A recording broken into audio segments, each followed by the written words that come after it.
I want to talk about an editorial that was published in the New York Times on October 9th, 1903. Now, this was like 80 years before yours truly even existed on the planet in human form. Okay, so I was not here when this article first came out. But the editorial is titled Flying Machines Which Do Not Fly. And the essence of the article that we're going to talk about in the context of today was saying was that the author predicted it would take 1 to 10 million years for humanity to develop an operating flying machine. Now, for those of you who are not totally schooled up on your dates, you might be thinking, wait a minute, but didn't we figure out how to fly like pretty soon after that? You are correct.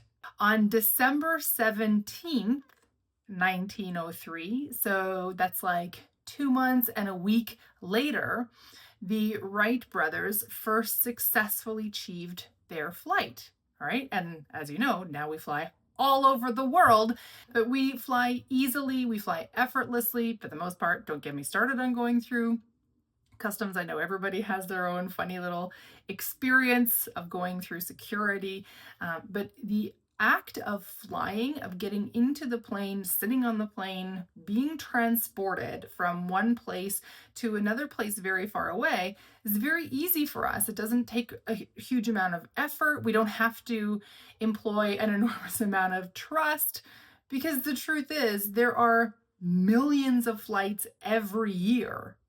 And people have been flying, obviously, since long before I was born. And I guarantee they've been flying since long before any of you were listening, because even if you were 100 years old listening right now, humanity was still flying for like 22 years before you were born. That's a long ass time. But here's what I want you to understand. This is our focus for today, and what I want to leave you with to ruminate on and reflect on in the week, because I really want you to think about how this applies to your life. The world was saying that people would not fly, not anywhere in their lifetime, not even in the next 2, 3, 4 generations, that it would take 1 to 10 million years for humanity to develop an operating flying machine. Okay? Not for humanity to learn how to fly like just through their bodies, but to create a machine that would be able to safely and effectively carry a human from point A to point Z, if you want to, via the air.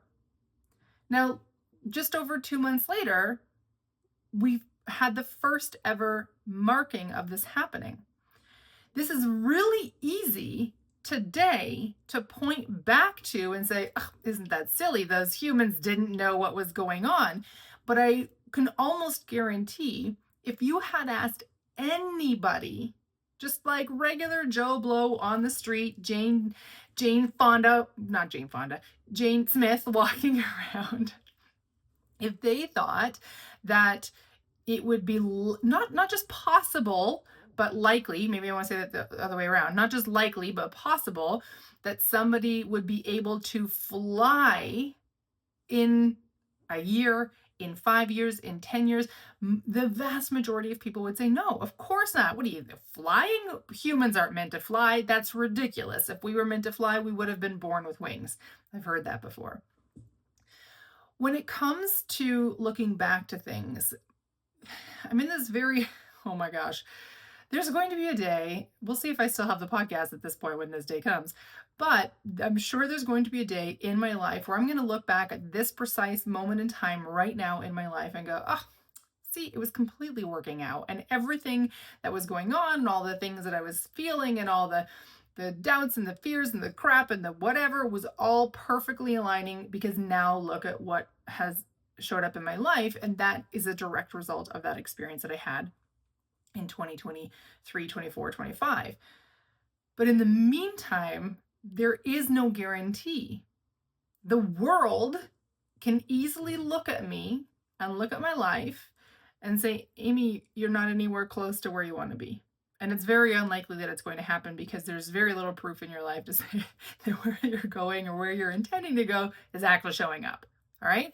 And this is where we tend to get caught up, especially when we are in these moments of incredible doubt and incredible growth, which wildly come hand in hand. Okay. I don't know why it is that way. That is the human experience. Somebody made up that rule, and here we are.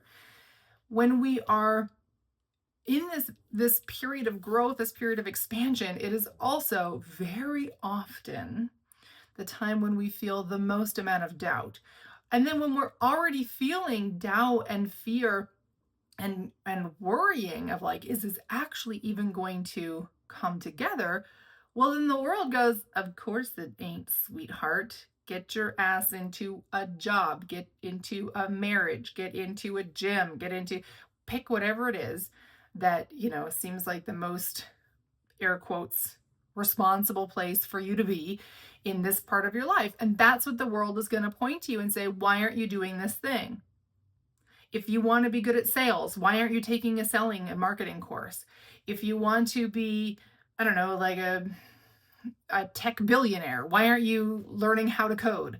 Right? Like there's all these different things that the world points to because all that the world knows is what has already been done.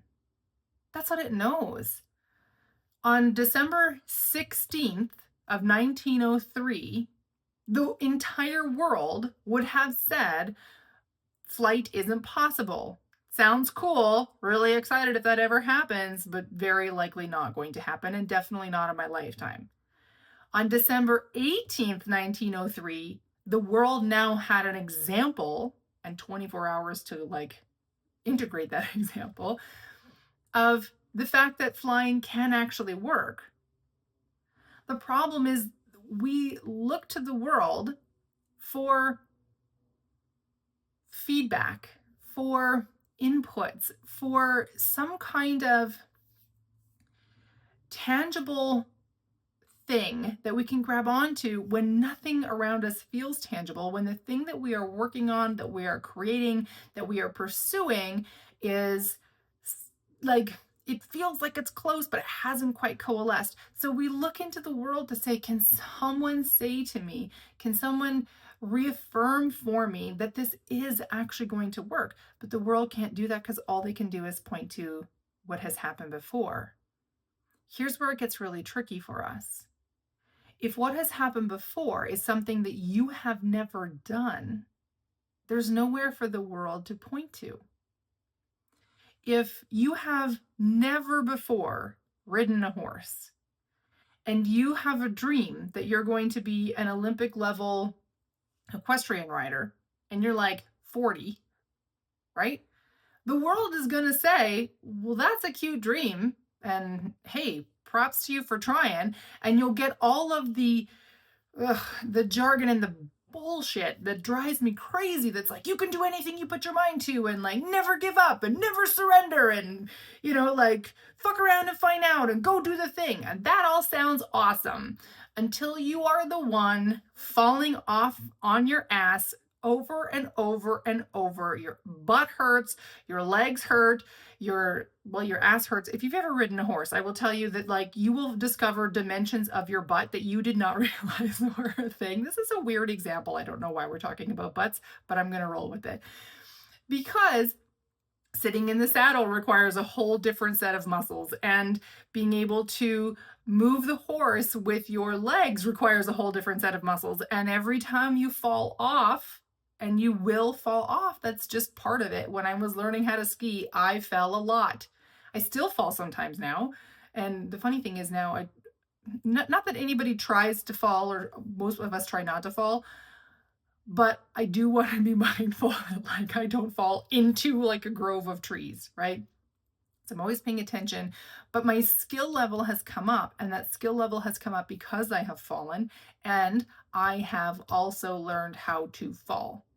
When you are riding a horse, you learn how to fall. That is actually part of the experience of integrating that knowledge and being able to build the neurological pathways in your brain and then the response in your body to be able to ride a horse.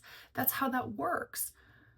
But every time you fall off, people around you say, "What are you doing?"